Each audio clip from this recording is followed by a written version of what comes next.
बीड नगर परिषदेच्या विविध विकास कामांचं उद्घाटन आज करण्यात येणार आहे। बीड नगरपालिका राष्ट्रवादीच्या ताब्यात असून या कार्यक्रमाला प्रमुख पाहुणे म्हणून मुख्यमंत्री देवेंद्र फडणवीसांना बोलवण्यात आले।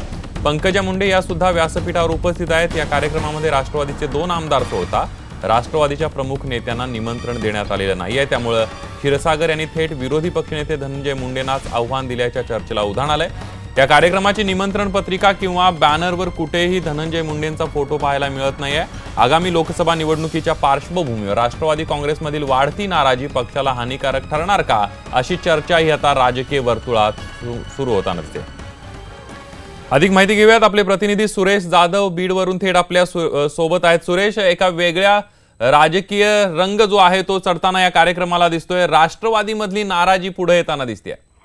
संदीप सर, हा तसा राष्ट्रवादीच्या नगर परिषदेचा कार्यक्रम आहे आणि राष्ट्रवादीच्या नगर परिषदेच्या कार्यक्रमाचं उद्घाटन मुख्यमंत्र्यांच्या हस्ते केलं जातं, हे विशेष आहे। आणि जे पोस्टर वगैरे आहे त्याच्यावरती कुठेही पक्षाध्यक्ष शरद पवार साहेबांचा किंवा कुठल्याही राष्ट्रवादीच्या ज्येष्ठ नेत्यांचा फोटो यामध्ये पाहायला मिळत नाही।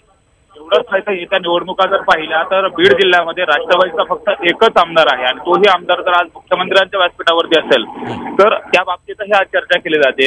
त्याचबरोबर याच्या पाठीमागे जर पाहिलं तर राष्ट्रवादीचे ज्येष्ठ नेते जयदत्त क्षीरसागर यांनी बऱ्याच वेळा मुख्यमंत्र्यांच्या गाठीभेटी घेतलेल्या आहेत। तसं पाहिलं तर भाजप जवळीकही त्यांची पाहायला मिळते आणि त्यात हा घेतलेला कार्यक्रम यामुळे परत आणखी इथं राजकीय वर्तुळामध्ये चर्चेला उदाहरण येतं की जयदत्त क्षीरसागर राष्ट्रवादीचे जे बडे नेते आहेत ते भाजपच्या वाटेवर आहेत का, अशी चर्चा आज इथं राजकीय वर्तुळामुळे केली जाते। अगदी धन्यवाद सुरेश, तुम्ही दिलेल्या संपूर्ण माहितीबद्दल।